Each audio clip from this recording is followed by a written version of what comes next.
One take. One take. This is NBA One Take featuring yours truly, Pretty Boy Lakers. This is NBA One Take for your head. NBA One Take for your brain. Coming to you live from Red Hook, New York. This is NBA One Take, March 13, 2024. For me, I got some things I watch as well, some games on the docket. Let me go to a series I watched, Hush, Season 2. On the Star Show, I think Black. I think it's Black Apple. Black. Whatever. Season 2. So, it kind of left off with police, Drea. She's the therapist, orchestrator. She's gonna be a television host, and Erica Mena, she reprised the characters Gina, social media, quote unquote, hoe, cheating on her husband with her brother. They have to go through so many of their issues, and he sent his brother away, and she's trying to find herself, and then she's getting sexually involved and all types of stuff. She's losing her mind. So they're not and then you got Candace from Real Housewives of Potomac. She's back, with her husband. They still doing the sex parties inside the penthouse. Where Drea, this got them to do, set a deal. So she's still doing that. That's how Candace, her husband, make money. They're swingers. There's a mayor there, and there's a mayor there with scandal. He's with a man, as well as his wife. She's running for political office, so it's like a little thing with that. And T.S. Madison, she's still doing OnlyFans. She gets her husband out of jail. Her husband finds out. He's upset. And she's getting extorted for money by this guy named Link.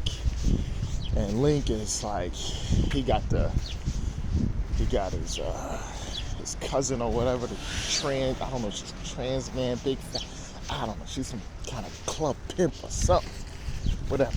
So Link is like the main character. He's like some big dude. He's just a gangster. He's just doing a lot. So we just get through that season. I don't want to get too much details, but it's a little brief thing. It's okay. It's okay. It's not bad. I mean, something you can get through, you can watch. I suggest you binge watch it. It's one of those. It's like it's almost like the shows, The Sisters, all those shows are on BET Plus. Yeah, it's like that. All right. The next thing was Echo. This is on Disney. This is on Disney Plus. We leave off with Echo, the Marvel character. She was on She-Hulk, and so they're gonna tell her backstory after the events that she allegedly think that she killed Kingpin, and he's not dead. So she goes to try to find her history with the Mayan civilization. She just goes around, try not to kill, and they take her back on how she was brought up by Kingpin, and she was executing and killing kind of a lot of people. We kind of like this version of what they did because it is a lot. It's killing, where the other Marvel shows associated with the Marvel Cinematic Universe, hasn't done. So this is like something rated R and a lot of people like. So just caution if you got little kids. And the Beekeeper review with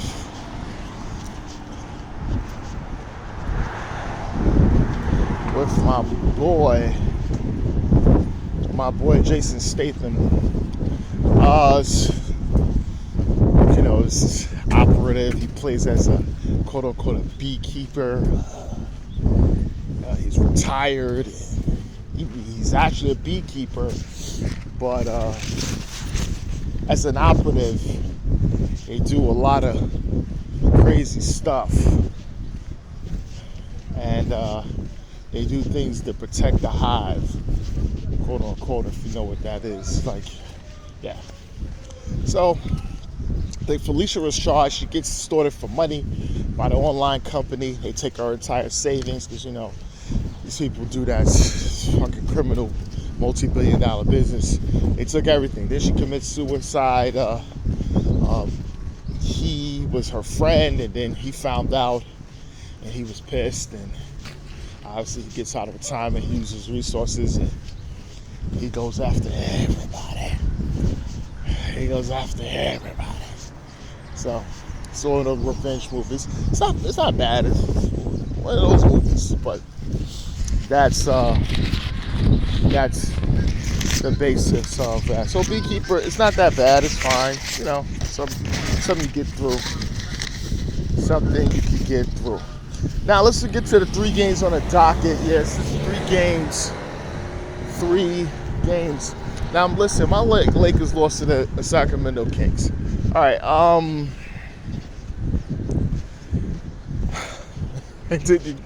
You hear the stat? AD is 0 for 10 versus Domantas Sabonis. Boy. And for me to say that first, and then it's not even that. It's like he has losing records versus Sabonis, Joel Embiid, and the Joker. It's just like these are guys he can't beat. These are guys people that say that they're better than him. Even if people say Sabonis is better. Okay. Let me get to the game. Listen, they beat us. We've been struggling with this team for a couple of seasons. AD had 22 and 10, just not bad. LeBron almost had triple-double, but it was not a great output for him. He had 18, 13, and 9. Austin Reeves was the one that really stepped up with 28, and Rui Hachimura had 20. And then there's some issues with D'Angelo Russell and Darvin Ham. And, Ham, I don't speak too much about him and his methods, what he do. But now, listen, I think he has to come aboard. He has to come up front. You got to put yourself out front. Not as an excuse, but you got to put yourself out front. All right, because this is now I'm saying put yourself out front. I know the Lakers fans is calling them out. Listen, now it's your chance to put out front. And listen, anytime I tell a coach put yourself out front, when they do, they can address an issue. When they don't, it becomes more and more of a problem.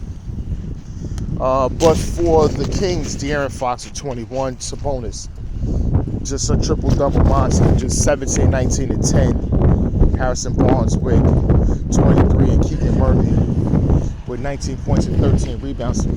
Listen, Kings trying to stay out the playing well. They going under the radar. People talking about the season they had prior to this, but the West is a little different than last season, and it's a little tougher. So what you was doing previously may not apply. Okay. And speaking of the Joker, NBA Finals matchup where you got the Denver Nuggets versus the Miami Heat, and the Denver Nuggets beat the Heat. And what do you thought? Did you expect anything else? Nah, dudes are small, and it showed. Joker didn't even have a good night. He had 12 points and 14 rebounds. It was Michael Porter Jr. really lighting it up. At one point, he was just perfect, and he finished with 25. Aaron Gordon with 16, and Jamal Murray finished with 14 points for the Nuggets. And just shows their dominance, you know. Jimmy Butler with 15 and Bam Adebayo 19 and 13. That's not going to get it done. That's not going to get it done against the Nuggets. The Heat knows that.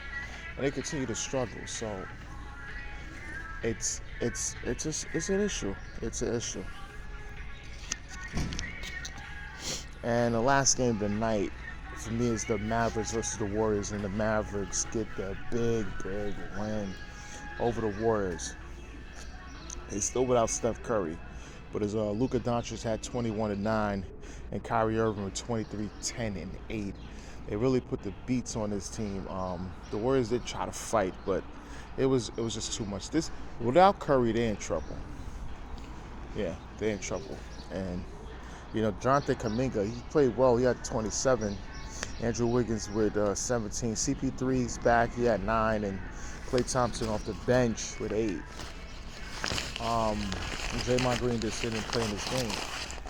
I don't know what's gonna come of this going forward, but the Warriors gotta really keen in on what's going on. Trust me, they do. This is NBA Onetake's Pretty Boy Laker, and I am out.